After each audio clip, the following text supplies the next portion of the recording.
What's up, everybody? My name is Shannon, and I am still waiting for my satyr, and today we are talking about the second book in the Twilight Saga, New Moon by Stephenie Meyer. So, I have really been enjoying rereading these books in 2020, not only just because I've forgotten so much about the series, but because of all of the reactions that I get from these books. I did talk about this a little bit on Twitter, but when I brought New Moon to work, I work at a place where we're allowed to read sometimes, I just got such weird reactions, like even from a coworker. And this is a coworker who I can talk about anything with. Like, we even talk about fan fiction. He knows about ABO. But for some reason, when he saw this book, the look on his face, he's like, oh my god, you brought that here? Like, as if it was like 50 Shades of Grey or something. But then, like, I was back reading and like a guest came up to me and they were asking me these questions, and like normally when that happens, I just keep my books down because I read a lot of YA. Most people don't know what those are anyway.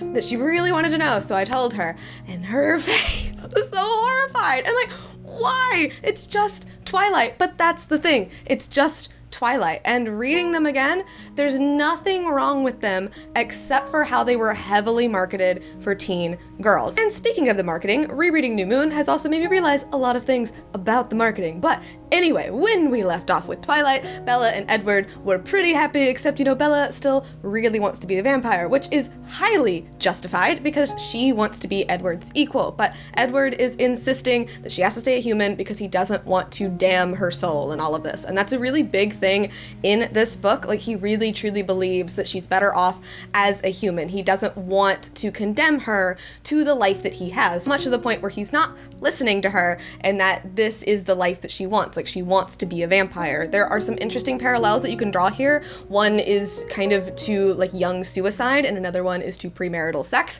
As the book goes on, becoming a vampire is more and more akin to premarital sex. But she is getting older, she doesn't like it, she has her birthday party, and things go wrong. So the Cullens up and leave, basically leaving Bella completely catatonic. She goes into a huge depressive state, and she loses months of her lives, months of which are not even represented in the book, except for just pages turning in the book, just blank pages.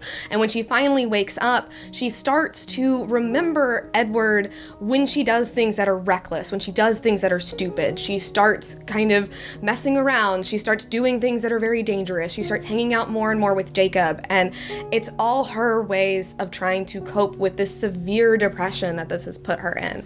I do think that New Moon does a really interesting job in showing Bella in this way, the way that she doesn't even remember what had happened in all of those months before she woke up. Like, chapter 4 is literally called Waking Up because suddenly she is back to her senses. Suddenly she is back from, whatever she was drowning in, but she's still drowning. It still hurts. She's not really living. She's still feeling this immense loss. And even Charlie says it's not like she was getting over a breakup. It's like somebody had died, because that's what it felt like. It was so very real. Like, this love for Bella and Edward is so real, and to have it yanked away so suddenly put her in this state. And to see her deal with it and to see how she goes through it was really interesting, and especially when you look at Jacob, because with Jacob, he was the only person who was removed from that part of her life. So being with him is very comfortable. It's easy. It's something that she can just slip into. She doesn't have to worry about anything else, except for the fact that he really, really likes her, and she really, really knows it.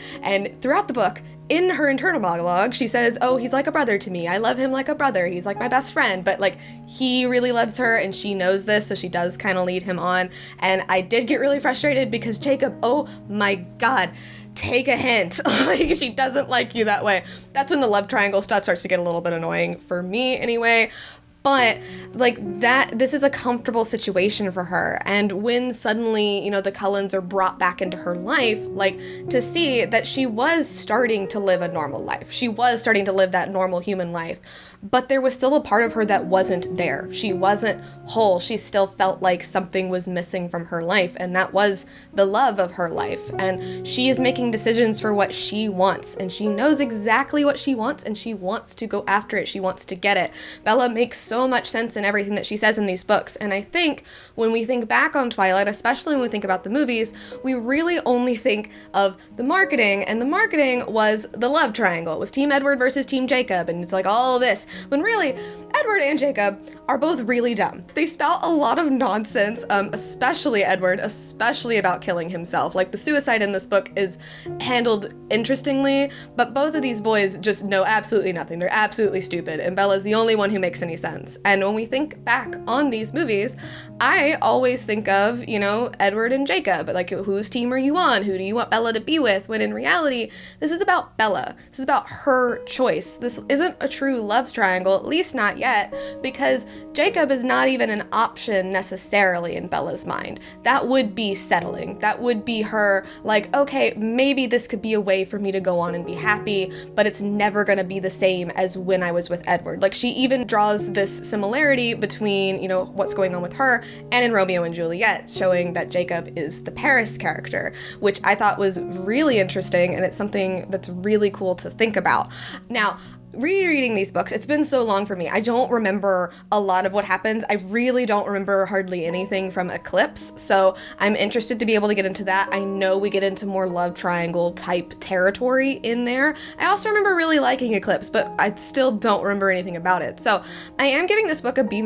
I really liked it. I think it does a really good job of being like this kind of transition-y book, this book where you're really inside Bella's head and you're really seeing, you know, like how real these feelings are for her.